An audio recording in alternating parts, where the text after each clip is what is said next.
All right, it's another episode here in Kyle's garage, and I should be working on the Model A, but I'd have to get the entire front end reassembled, retime the engine, and a bunch of other fiddly things. It's not really ready to go. The 65 Corvair behind me needs a bunch of exhaust work and some other things.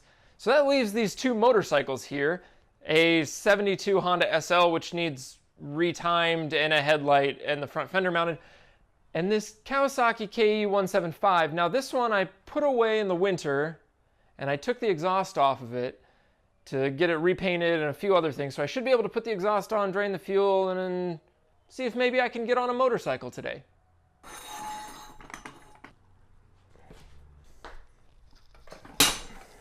So a little bit about this bike. This one I brought home from a trip to Alabama to the Barber Vintage Festival. And I picked it up off a guy, did a light restoration of it, or he did, I didn't. And I've been riding the snot out of it. I took it across the Upper Peninsula of Michigan. I've taken it back to Alabama. Here, there, and everywhere. I run a lot of errands on it. It's a super fun bike to ride. But the exhaust was starting to pit and look a little gross. So I pulled it off last fall when I put it in storage.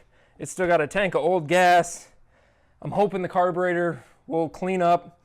So I'm just going to kind of give it a once over, do everything you should do in the spring to check it out and see if maybe I can get it riding today. So I'm going to start with draining this gas tank out, and then we'll check the oil tank and get the exhaust installed. Now this engine has this entire side cover, covers up the carburetor is right behind here. So what I'm actually going to do is pull all those bolts off, hopefully spin the Kickstarter a little bit out of the way, and take this entire cover off. All right, so I'm taking this side cover off here, and this just needs a little bit of a pry. And if you're criticizing me for using a screwdriver as a prying implement, because I know you are, everyone watching at home, you can see that I have already broken the tip off of this one. So it's no longer a good screwdriver. It became a crappy pry bar pretty quickly.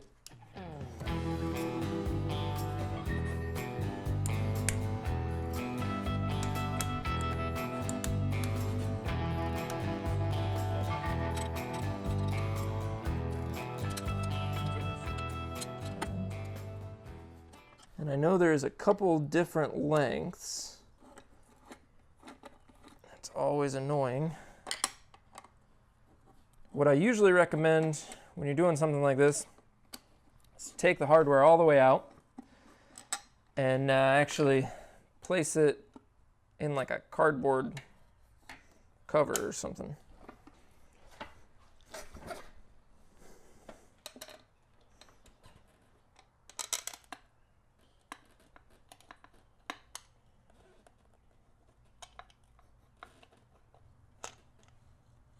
There we go. So you can see I kept all the hardware in their perfect places.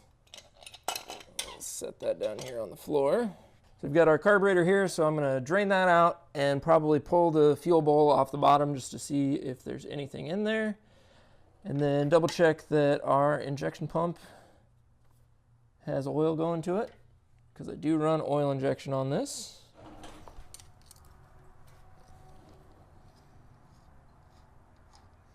Let's see how dry the carb is. Carb is very dry. So that's actually our jet. 95 jet, all right.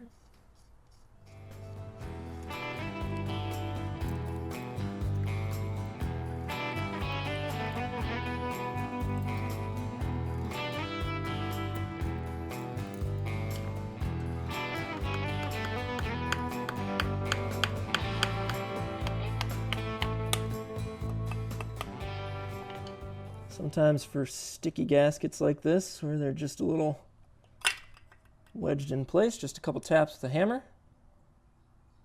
And there, that's actually pretty clean. So you can see down inside of there,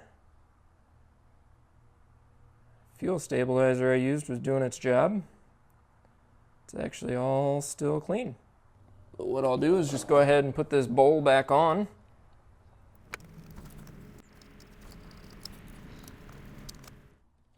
snug all these up just a little bit. I don't want it too tight to damage the aluminum or anything. We'll just snug that up a little bit. That is ready to go. Let's see. How's our gas tank doing? Not too bad. Still draining gas though. All right. So let's get the exhaust installed. Pack the cylinder with steel wool just to keep any rodents out. I'll clean that out. So this is the factory exhaust pipe. Over the winter, I took it off and I gave it a nice coating of high temp paint. I actually used black barbecue paint, which is kind of interesting, this Krylon high heat. And it says it's good to up to 1200 degrees. We'll see how that holds up, but it'll protect it from some pitting and further rust there. So I had to pry off this sealing gasket. So it has this wedge piece and then the actual part that holds everything together. So I have to put that on. And then this piece here has to go on over the top. So what I want to do is lay out a couple pieces to protect my freshly painted pipe.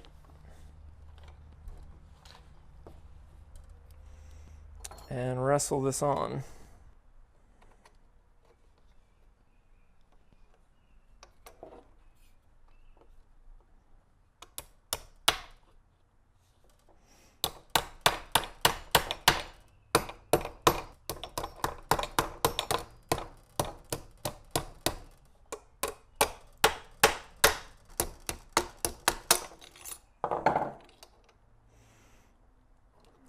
Get that all fit into this trim piece here.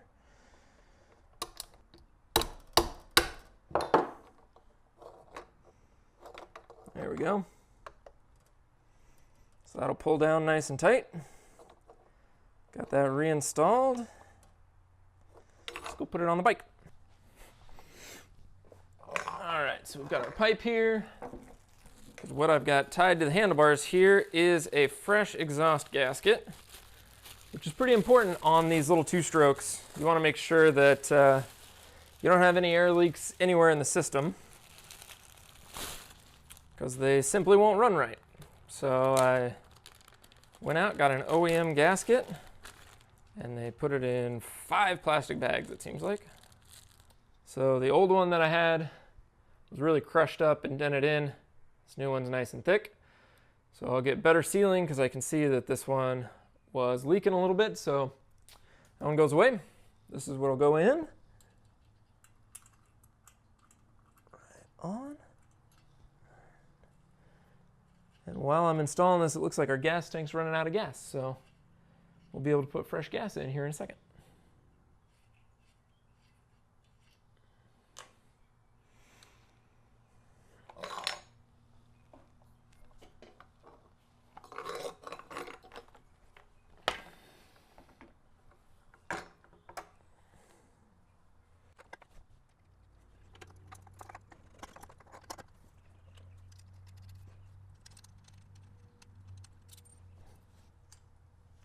So I'm just getting the exhaust bolts started here.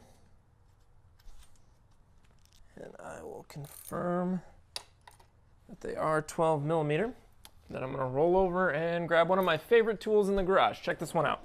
And that is just a simple little T-handle, but it has this nice piece on it that you can hold on to, put a little bit of pressure, and it is just a simple quarter standard drive. So I can put any of my sockets on there. I can adapt it to anything that I need, and it makes doing stuff that either needs to go together pretty quick, real easy. If I don't need a ton of torque, love this thing.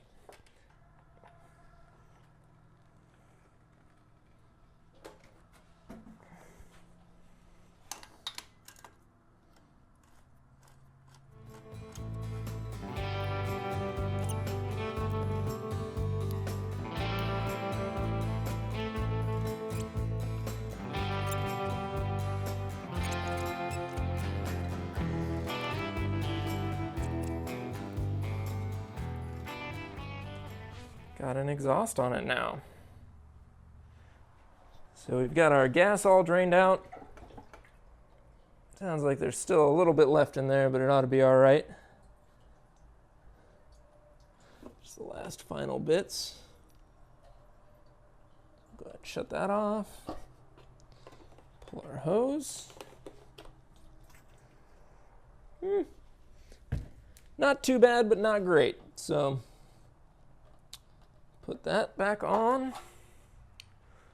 Open our fill cap. Always want to protect the paint when I'm filling.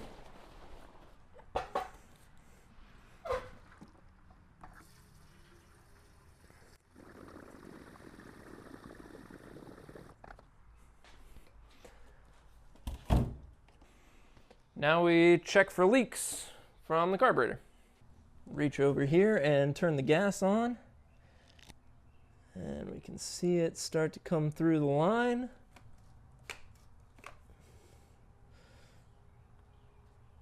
There we go, we've got fuel through. We don't have any leaks on the bottom side. Everything's coming up dry. That makes me really happy. All right, let's try giving it a kick.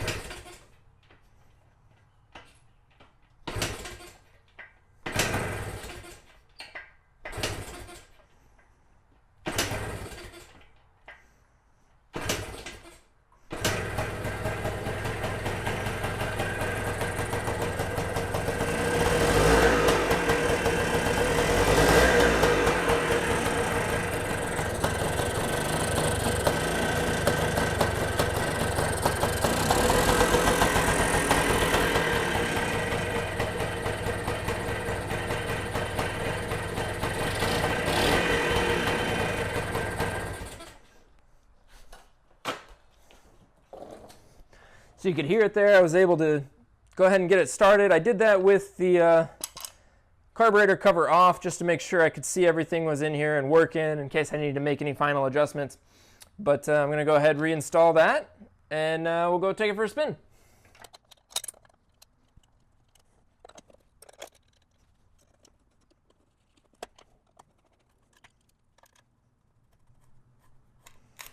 And I'm being pretty careful restarting these because it makes me really nervous to cross thread one. The thought of having to clean up this case and change the bolt out, I just really don't want to do. So just taking it easy on it.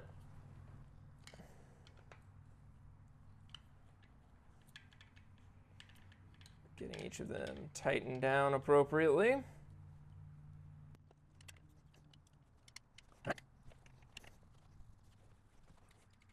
Though this is a two-stroke, it actually does have case oil as well for the transmission and whatnot. So I'm just going to give that a quick check. It's got a handy dipstick here.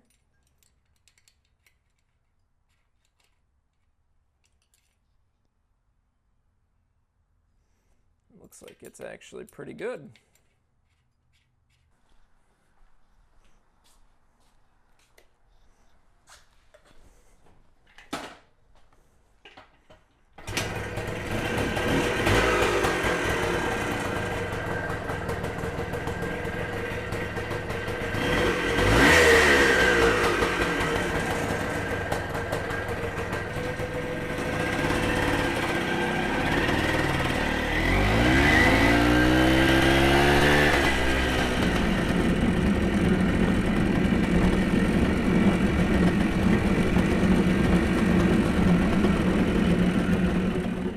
So I took it out for a quick ride, and this bike never fails to put a smile on my face. It's easy to maintain, it's fun to ride, and if you haven't gone out and experienced a vintage bike, I just can't recommend it enough. Go out and get one and experience it. You can learn so much on one of these doing a little bit of maintenance and having a lot of fun riding it.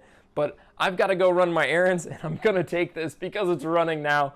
And I highly recommend you go out and enjoy whatever you've got. But before you do, be sure to subscribe down below so you'll get notified the next time we post another fun video of doing cool things with vintage stuff. But for now, I'll see you later. This thing, I love it. Love this bike.